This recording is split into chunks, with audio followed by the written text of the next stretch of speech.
Hi, everybody. My name is Paige Hawes. This is going to be my second year overseeing neighborhood experiences. I am a leisure coordinator here in our leisure department.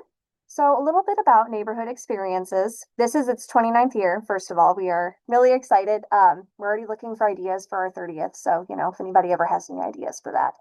Um, our age requirements are ages 13 through 21. They do have to be returning to schooling in the fall. However, there is a small loophole.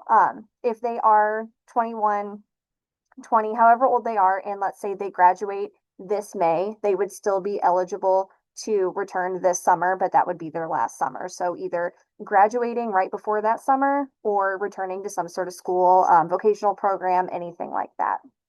Our diagnosis, it must be some sort of developmental or intellectual disability. They are actually very, very strict on the PLB applications. So we have seizure disorders, autism, Down syndrome, I think just a broad like intellectual disability, and then cerebral palsy. Those are the main five criteria that they must qualify for. You must reside in St. Louis County or city. However, if you are in a neighboring county such as Jefferson County or St. Charles County, it is still an option, but you would have to private pay for that. So those of you who might be from different counties, still an option, but we would have to discuss further on private pay for that.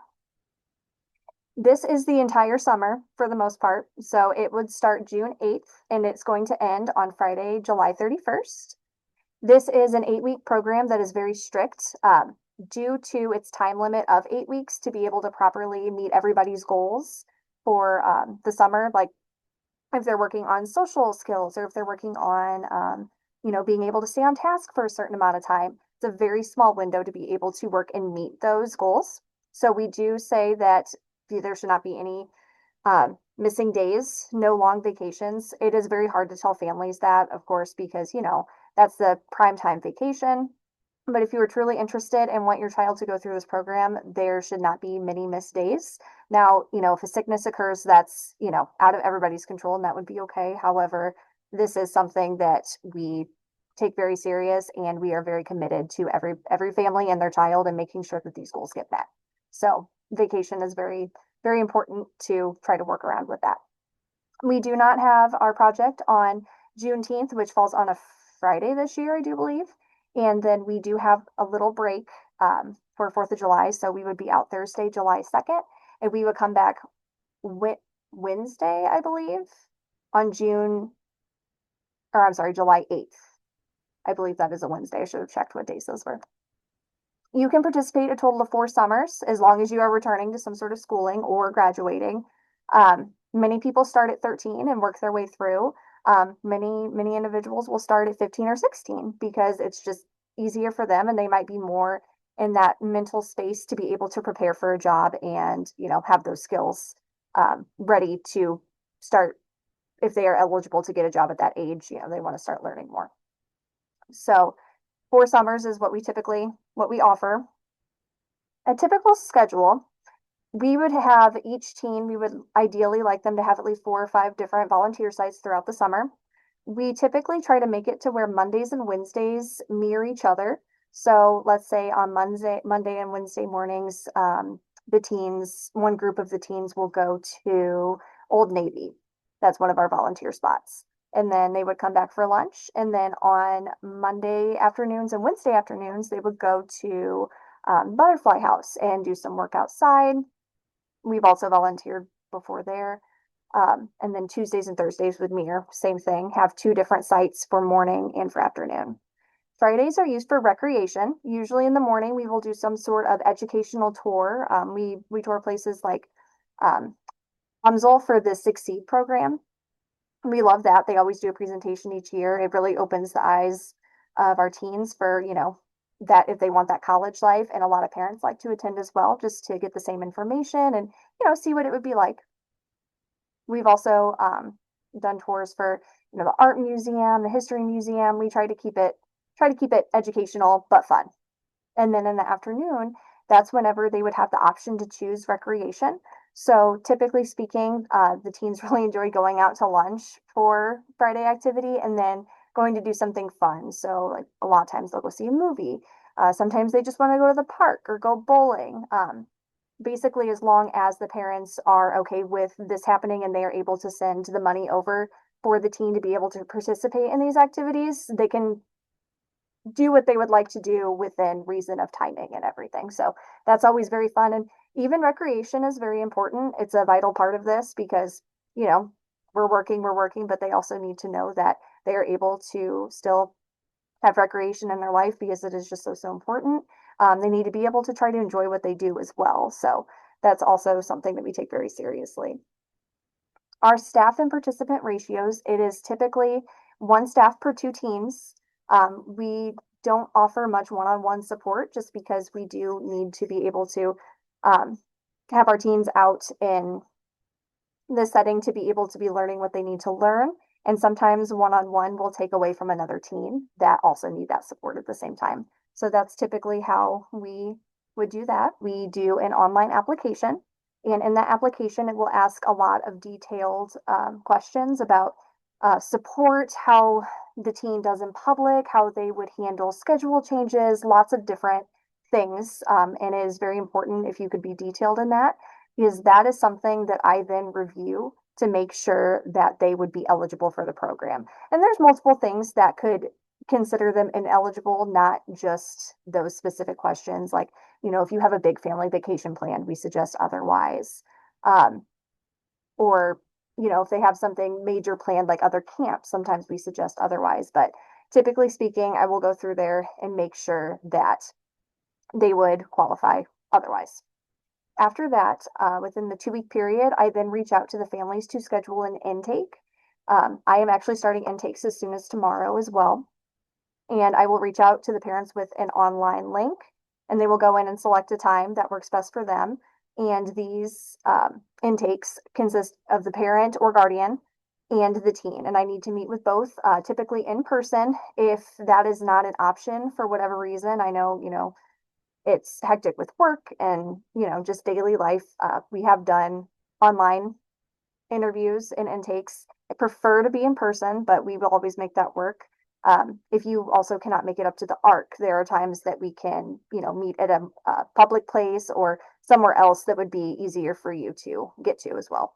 In this meeting, I never want parents to get nervous, and that typically is what happens. I feel like many parents feel like their teen has to say the right thing.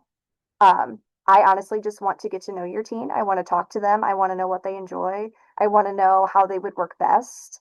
I want to know what kind of, you know, work they would even be interested in doing, because we do try to find volunteer sites that go with the um, interests of the teens, because you should be interested in something that you're doing, but we also have the compromise with other teens of, you know, hey, if you are paired together with somebody that enjoys doing this, maybe you should try this as well, and you might see if you like it, and vice versa. I do try to pair teams together that have similar interests, but sometimes, you know, things get a little wonky or somebody doesn't agree to something, but we usually are pretty good at compromising. And sometimes people find out that they like other things that they would never thought they'd like. So that's always a big part of it as well. I usually do the intake meetings. Most people usually like to meet in the evening. So I usually do some in the evening starting at, you know, 3 or 4 p.m. And we'll go into the evening and talk about it. After that intake meeting, within 2 weeks, I will then let you know if your teen is accepted into the program or not, just based on that interview and some of the questions that I've asked and the overall presentation. Rhonda Hembry, who is the director of leisure, she will then reach out with a welcome email, and she will give you more information on paperwork that you need to fill out. If you need any financial assistance, which we do offer, she will then assist you with a financial aid like application, and then that will determine how much you would pay for the program, and she will work with you. Please do not let money stop you from trying to get your teen into this program, because we will work with you. I can't, you know, we can't make any promises on, you know, everything being covered, but we will work with everybody.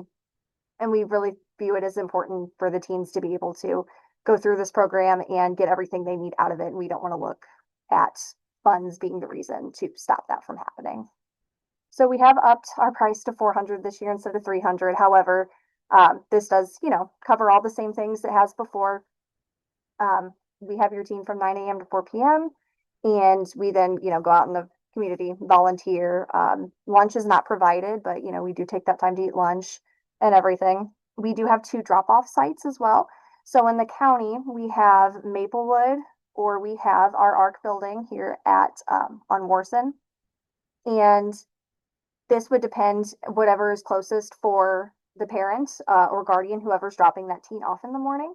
It would depend on what's closest for them. We try to make it convenient, and then staff would be whoever is assigned to those teens with staff members. They would then meet them there, and the staff members will then take the teens in their vehicles to wherever they're supposed to go as far as volunteer sites. So they will be traveling with their staff member in their vehicle.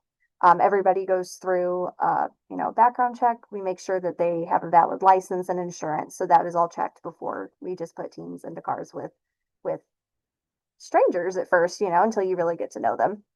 We also try to match staff members' personalities with the teens as well. It's very intentional how I try to pair things. Some things don't work out, and we can always, look at that and make sure that we don't need to switch things around. But typically, we try to keep everybody together to be able to build that relationship and build that rapport between teens and staff members. If you cancel before May 1st, let's say we always encourage everybody to sign up. So let's say you would like to get into a different program, but you don't know if they'll be accepted, but you also don't want to miss the opportunity for this if they are not accepted to a different program.